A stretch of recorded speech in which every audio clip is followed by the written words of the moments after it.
Hello students, welcome in geography class. We are continuing lesson number 1, which is resources and development. In previous video, we have discussed about the definition of the resources. In this lesson, we are going to discuss the classification of resources. तो हम लोग शुरू करते हैं इसको. Describe the classification of resources. तो बच्चों, classification जो है वो ज्योग्राफी के लिए बहुत इंपॉर्टेंट चीज होता है, तो इसको बहुत ध्यान से लेना है. इससे काफी क्वेश्चंस आते हैं एग्जाम में, चाहे वो शॉर्ट नोट्स आए या डिफरेंशिएट बिटवीन आए, तो इस तरह के क्वेश्चंस जरूर एग्जाम में पूछे जाते हैं. तो आइए इसको शुरू करते हैं. Describe the classification of resource. Resource का क्लासिफिकेशन हम लोग देखने वाले. On the basis of origin. Origin मतलब उसका जन्म कैसे होता है, इसके आधार पे रिसोर्सेस का डिवीजन किया गया है बायोटिक और एबायोटिक में. बायोटिक डिवीजन को देखते हैं. Those resources have life such as human beings, forest, animals etcetera. जो भी लिविंग थिंग्स हैं उनको बायोटिक रिसोर्स के रूप में देखा जाता है. और abiotic, all those things which are made up of non living things are abiotic. जो नॉन लिविंग थिंग्स से बना हुआ चीज है उसको हम लोग एबायोटिक कहते हैं. जैसे एग्जांपल है रॉक्स, मिनरल्स एटसेट्रा. ये सारी चीजें नॉन बायोटिक है. तो ये तो हो गया बच्चों ओरिजिन के बेस पे रिसोर्सेस. अब हम लोग देखेंगे on the basis of accessibility. Exhaust जो होता है कोई भी चीज, वो रिसोर्स भी दो प्रकार के होते हैं. एक रिन्यूएबल रिसोर्स होता है और एक नॉन रिन्यूएबल रिसोर्स होता है. The resources which can be renewed and reproduced by physical, chemical or mechanical process are known as renewable resources. जिनको हम लोग क्या कर सकते हैं, रिन्यूड कर सकते हैं, रिप्रोड्यूस कर सकते हैं बाय केमिकल, मैकेनिकल प्रोसेस या फिजिकल प्रोसेस. किसी भी प्रोसेस के द्वारा, चाहे वो फिजिकल हो, मैकेनिकल हो या केमिकल हो, अगर उसको रिप्रोड्यूस किया जा सकता है तो हम उसको कहते हैं रिन्यूएबल रिसोर्स. तो रिन्यूएबल रिसोर्स कभी खत्म नहीं होते हैं क्योंकि वो रिन्यू होते जाते हैं, उनको फिर से वो आते जाते हैं, इसलिए वो कभी खत्म नहीं होते हैं यूज करने पे. तो उनको हम लोग रिन्यूएबल रिसोर्स कहते हैं. और कुछ रिसोर्सेज ऐसे होते हैं जिनको एक बार ही यूज किया जा सकता है, उसको फिर सेकेंड टाइम उसका यूज नहीं किया जा सकता. ऐसे जो रिसोर्सेज होते हैं उनको हम लोग नॉन रिन्यूएबल रिसोर्स कहते हैं. Resources that can be used only once and get exhausted and can not be recyclable. उसको फिर से रिसाइकल नहीं किया जा सकता, एक बार यूज करने के बाद वो हमेशा के लिए खत्म हो जाता है. जैसे पेट्रोल 1 लीटर अगर बाइक में डाल दिए और कुछ डिस्टेंस तक गए तो वो 1 लीटर फिर वापस नहीं आएगा, वो एग्जॉस्ट हो जाएगा. तो इस तरह हम लोग देखते हैं कि कुछ रिसोर्सेज जो है वो रिन्यूएबल रिसोर्सेज है और कुछ नॉन रिन्यूएबल रिसोर्सेज है. रिन्यूएबल रिसोर्स कभी खत्म नहीं होते हैं, उसका रिन्यूअल हमेशा होता रहता है, एक बार खत्म हुआ फिर आ जाएंगे. लेकिन नॉन रिन्यूएबल रिसोर्सेज के साथ ऐसा नहीं होता है, एक बार अगर वो खत्म हो गए तो फिर वो दोबारा नहीं आ सकते हैं. इसलिए नॉन रिन्यूएबल रिसोर्सेज जो है उनको बहुत संभल के, बहुत केयरफुली उनको यूज करने किया जाना चाहिए. अब थर्ड है on the basis of ownership.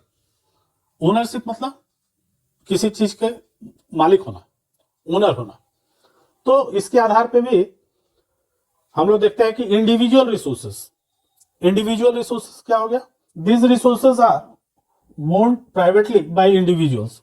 ये कोई इंडिविजुअल की अपनी प्रॉपर्टी हो सकती है. अब एग्जांपल में देखते हैं own plots, houses and other properties. जैसे किसी का अपना घर हो, कोई प्लॉट हो या कोई प्रॉपर्टी हो, तो वो क्या होगा, इंडिविजुअल रिसोर्स में उसको काउंट किया जाता है.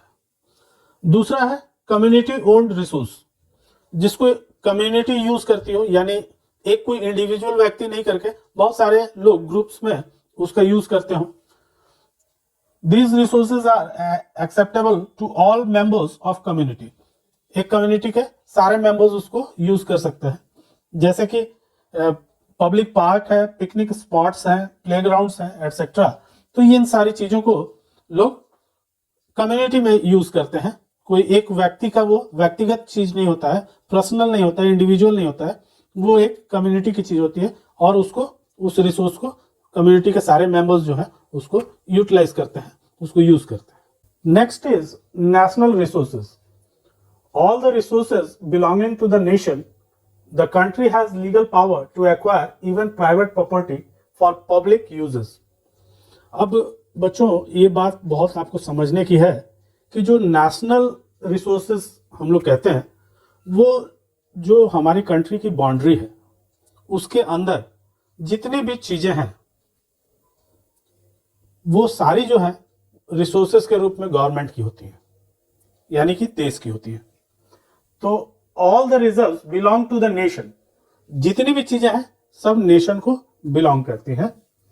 The country has legal power, country के पास ये लीगल पावर होता है टू एक्वायर, ले लेने का, एक्वायर करने का, even private property for public uses. अगर उसको कहीं जरूरत महसूस होती है कि कोई सड़क निकल रही है, वहां बीच में एक शहर जैसा आ जाता है, चाहे शहर का एक किनारा आ रहा है वहां, तो वहां उस रास्ते में आने वाले जितने भी मकान हैं उनको गवर्नमेंट एक्वायर कर लेती है और उसके बदले में कॉम्पनसेशन देती है, उनको मुआवजा दिया जाता है कि आप ये पैसा लीजिए और कहीं और जमीन खरीद के उस मकान को स्टैब्लिश कर लीजिए। लेकिन ये जो रास्ता जा रहा है वो यहीं से जाएगा, वो इधर उधर घूम के नहीं जाएगा, वो सीधा जाएगा और सीधे रास्ते में जो बिल्डिंग्स हैं, जो मकान हैं, उनको तोड़ दिया जाएगा और तोड़ के उनके ओनर्स जो हैं, जिनके पास इंडिविजुअल प्रॉपर्टी है, उनको कुछ कॉम्पनसेशन के रूप में दिया जाता है ताकि वो कहीं और लैंड को खरीद करके वहां पर अपना फिर से मकान को बना ले। तो जैसे हमारे पास, अगर हम लोगों के पास गांव में जमीन है तो वो जमीन इंडिविजुअल की नहीं होती है। हाँ, कुछ समय के लिए वो ओनर होता है, लेकिन अंततः सारा जो लैंड है वो किसका है? वो गवर्नमेंट का है, क्योंकि हम लोग को उस लैंड के बदले में गवर्नमेंट को रेवेन्यू देना पड़ता है, रेंट देना पड़ता है। तो अंततः all the property lies in the government hands, और कभी भी उनको अगर गवर्नमेंट को जरूरत पड़ेगी तो वो उसको आपसे एक्वायर कर लेगी और बदले में आपको कुछ कॉम्पनसेशन दे देगी।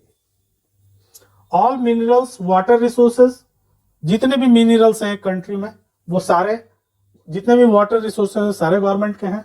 Forest, wild life, land with in the political boundaries and oceanic reason, यहाँ तक कि जहां हमारा लैंड की बाउंड्री खत्म हो जाती है देश की, उससे आगे ओशंस में अप टू 20 किलोमीटर तक एक नेशन का ही अधिकार होता है। उसमें जितनी भी चीजें हैं वो सब गवर्नमेंट यूज कर सकती है 20 किलोमीटर तक, बाउंड्री से, कोस्टल एरिया से 20 किलोमीटर आगे तक ओशन में वो एरिया जो है वो गवर्नमेंट का होगा। तो उम्मीद है कि नेशनल रिसोर्सेज आपको समझ में आ गया होगा कि सारी जो चीजें हैं जो एक कंट्री के बाउंड्री के अंदर आती हैं, even individuals private property is also governments property. वो रिसोर्सेज किसके हैं? गवर्नमेंट के हैं। हम जब तक हैं तब तक है, अगर गवर्नमेंट को जरूरत पड़ेगी तो वो हमसे क्या कर लेगी? एक्वायर कर लेगी और बदले में हमको कॉम्पनसेशन मिलेगा और फिर उस प्रॉपर्टी को जो इंडिविजुअल है वो कहीं और खरीद सकता है। तो इसमें सारे मिनरल्स आ जाते हैं, वाटर रिसोर्सेज आ जाते हैं, forest, wild life, land with in the political boundaries, political boundaries के देश के जितना भी लैंड एरिया है सब गवर्नमेंट का है। And oceanic region up to 20 kilometre, और जहां कोस्टल एरिया हमारा खत्म होता है वहां से ओशन में 20 किलोमीटर आगे तक वो सारी चीजें गवर्नमेंट की प्रॉपर्टी होती है। अब हम लोग देखें कि इंटरनेशनल रिसोर्सेज क्या होते हैं। तो international institution regulate oceanic resources beyond 200 kilometre of the exclusive economic zone. जो 20 किलोमीटर है उसके आगे 200 किलोमीटर तक वो इंटरनेशनल इंस्टीट्यूशन के हाथ में होता है। वो किसी भी कंट्री की प्राइवेट प्रॉपर्टी नहीं होगी या प्राइवेट रिसोर्स में उसके नहीं गिना जाएगा। No individual country can use this without permission of international institution, यानी 20 किलोमीटर के आगे 200 किलोमीटर तक जितना भी एरिया है सब इंटरनेशनल इंस्टीट्यूशन के हाथ में होता है, in hand of international institution, और कोई भी इंडिविजुअल कंट्री उसको अपने बेनिफिट के लिए यूज नहीं कर सकती है। अगर उसको कोई यूज करना है, किसी भी प्रकार का कोई इसेंशियल है उसके लिए कुछ भी, तो he have to take permission of the international institution. तो ये तो हो गया इंटरनेशनल इंस्टीट्यूशन। अब हम लोग देखते हैं कि पोटेंशियल रिसोर्सेस क्या होता है। Resources which are found in an area but have not been utilise, ऐसा रिसोर्स जो एक एरिया में फाइंड आउट तो किया जाता है लेकिन अभी तक उसको यूटिलाइज नहीं किया गया है। Example, Rajasthan and Gujarat have potential of wind and solar energy but not been developed. जैसे कि रेगिस्तान है, इधर गुजरात में कच्छ का रेगिस्तान है और वहां पर थार का रेगिस्तान है। दोनों रेगिस्तानों में विंड एनर्जी और सोलर एनर्जी को स्टैब्लिश करने के लिए इंडियन गवर्नमेंट के पास बहुत सारा पोटेंशियल है, लेकिन अभी तक उसको यूटिलाइज नहीं किया गया है। तो पोटेंशियल का मतलब होता है क्षमता, उसके पास कितना क्षमता है। तो क्षमता उसकी है, इंडियन गवर्नमेंट की क्षमता है कि वो कच्छ के रेगिस्तान में और थार के रेगिस्तान में राजस्थान के बहुत सारा सोलर एनर्जी के लिए प्लांट्स लगा सकती है या विंड एनर्जी को जनरेट वहां से कर सकती है, लेकिन अभी तक इंडियन गवर्नमेंट ने उसे यूटिलाइज नहीं किया है। तो ये पोटेंशियल इंडियन गवर्नमेंट के पास है लेकिन उसको अभी तक यूज नहीं किया गया है। इसको हम लोग कहते हैं potential energy, potential resources, sorry, उसको हम लोग कहते हैं पोटेंशियल रिसोर्सेज।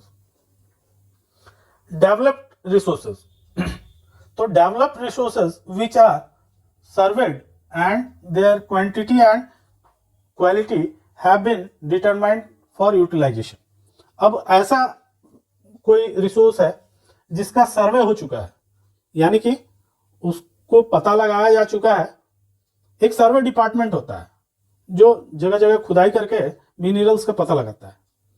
तो मान लीजिए कि कहीं कोयला है या कहीं कोई ऐसा मिनरल्स है, तो सर्वे डिपार्टमेंट जो होती है गवर्नमेंट की, वो वहां पर ड्रिल करती है और ड्रिल करके पता करती है कि इसके नीचे क्या है, कौन सा मिनरल है। तो ये पता चल जाता है उसको कि सर्वे के बाद कि कितनी क्वांटिटी और कैसी क्वालिटी में वहां पर मिनरल्स हैं, लेकिन have been determined for utilisation, और उसको कभी भी वहां से निकाला जा सकता है। जब उसका पता लगा लिया गया तब उसको निकाला भी जा सकता है, वहां से यूटिलाइज भी किया जा सकता है। इसको हम लोग कहते हैं डेवलप रिसोर्सेज। डेवलप रिसोर्सेज में दो पार्ट्स हो जाते हैं, स्टॉक्स और रिजर्व्स। स्टॉक को समझते हैं कि स्टॉक क्या होता है। Material in the environment which have the potential but do not have the appropriate technology to access.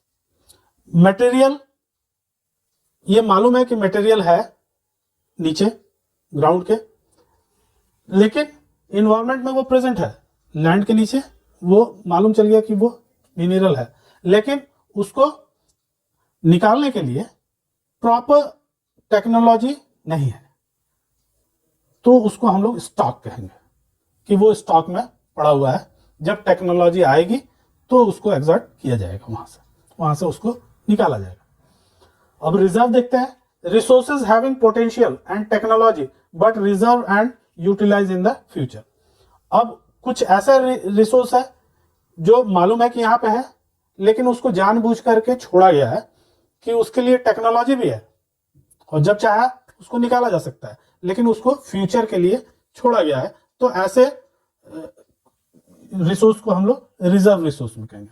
तो इस तरह हम लोग देखते हैं कि पोटेंशियल रिसोर्स हम लोग समझ गए कि पोटेंशियल है लेकिन अभी तक उसको यूटिलाइज नहीं किया गया, उस पे काम में नहीं लाया गया उसको। दूसरा डेवलप रिसोर्स में है कि रिसोर्सेज विच आर सर्वेड, उनका सर्वे हो चुका है, उनकी क्वालिटी और क्वांटिटी के बारे में भी जानकारी है, लेकिन उसका अभी तक यूटिलाइजेशन नहीं हुआ है। अब यूटिलाइजेशन नहीं हुआ है तो वो दो तरह का है, एक स्टॉक के रूप में है कि पता तो है बट उसको निकालने के लिए टेक्नोलॉजी डेवलप नहीं है या टेक्नोलॉजी की कमी है, जब टेक्नोलॉजी होगी तब उसको निकाला जाएगा।